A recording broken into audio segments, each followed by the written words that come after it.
I do not like driving at all.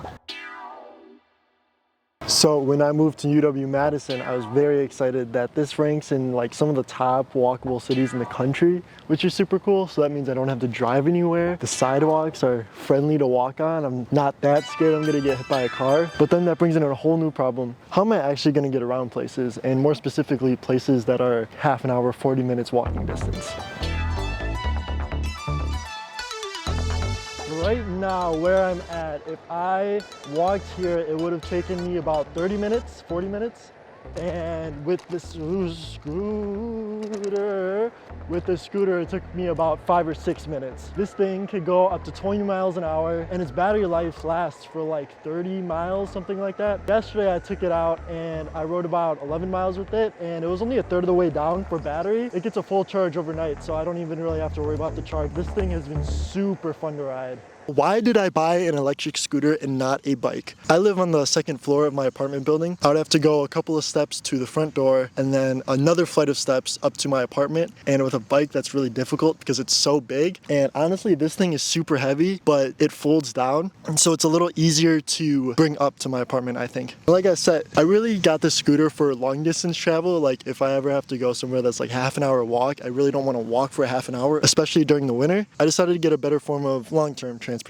Since Madison ranks pretty high among walkable cities in the United States, like all of the United States, it's really easy to get around with this thing. I'm learning a lot about the rules of the road, where bikes can go, where my scooter can go, where pedestrian-friendly areas are, and I'm learning a lot about the city as well. I'm getting a better sense of direction because I'm on the ground and I'm more taking my time and seeing where everything is and just wandering about instead of getting from point A to point B in a car with directions on my phone.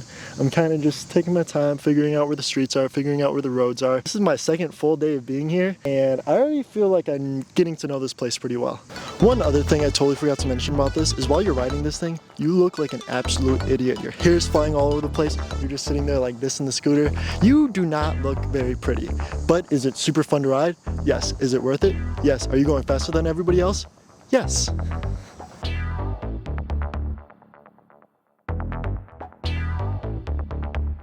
I'm gonna wait for this guy to go past. Now, what would I say to someone wanting to buy one of these? Well, honestly, it really depends where you live. If you live in a very suburban area and it's very spaced out, then it's going to be very difficult to get around in one of these, especially if you don't really have any pedestrian-friendly areas.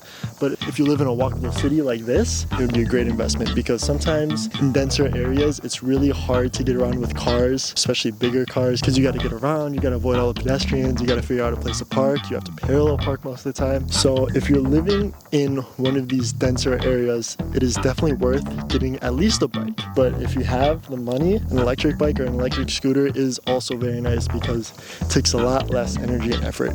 And whenever you're going to work or you're going to class, you'll probably be a lot less sweaty with an electric vehicle. Honestly, I really love this thing. It is so much fun to ride. I found myself just going on rides just for the hell of it. There's a lot of people out always right now, especially during the summertime. But we'll see how winter goes with this thing. This thing has really nice tires, so hopefully it stands the test of time. Besides camera gear, this is probably one of my favorite toys I've ever gotten. So thanks for watching.